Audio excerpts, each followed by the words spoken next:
On Sunday morning, trainer Eric Reed was asked if he believed in miracles. He says, well, he does now. And what a miracle win he had here on Saturday in Derby 148 with Rich Strike. And Eric, it appears all systems go now for Pimlico. Yeah, sure. I mean, that's they're eager to go. He's getting ready to go back to his home base in Lexington to Mercury Farm. So he'll go get him back there and take care of him and work him up to the Preakness. Should be a very interesting race. But yeah, a day later, I would say he woke up, but he didn't wake up because he never went to sleep.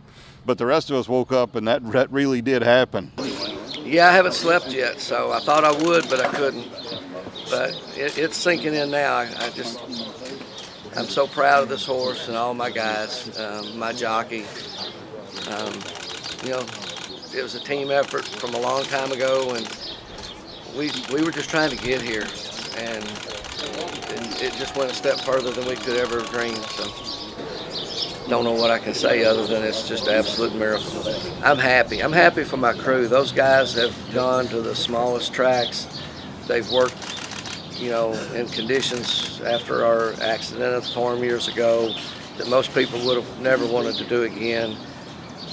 They put in the hard time without ever getting the pat on the back from anybody but myself. We don't have the big horses that this happens to. So I was so proud when they got to make the walk yesterday. To me, that was like I fulfilled the bucket list for my gang, that they're going to get to make a walk that they watch everybody else do every year. And as a matter of fact, I told one of them, I said, look at that crowd. Usually we're up there watching them. I said, this year they're watching you. And so a lot of this was for them.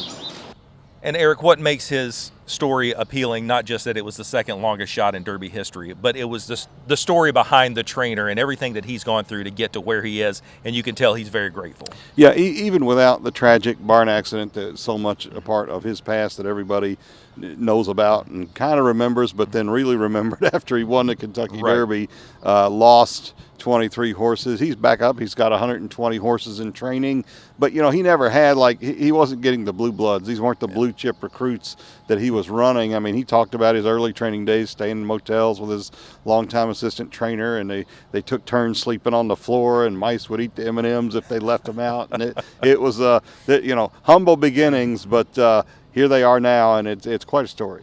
And there's a connection to Dwayne Lucas, not just because Ethereal Road backed out of the Derby on Friday morning, allowing Rich Strike to move in, but there is a chance here that the Oaks winner that Dwayne Lucas trains, Secret Oath, could face off with Rich Strike in the Preakness. Well, not only that, but Ethereal Road could run in the Preakness too, which could really be an interesting three-way match race. But I would think everybody's going to be into the water that can get into the Preakness. They're going to have no shortage of entries. Everybody's going to want to try this winner again. It'll be interesting to see what the favorites do out of the Derby, what Chad Brown decides to do, what Steve Asmussen with Epicenter. But it's going to be a fun and a different kind of race. Yeah, no shortage of horses and no shortage of interest after Rich Strike pulls off this upset on Saturday and again on Sunday morning. Looks like all systems are go for the Preakness. Eric Crawford writes much more about it on WDRB.com. We'll have more sports after the break.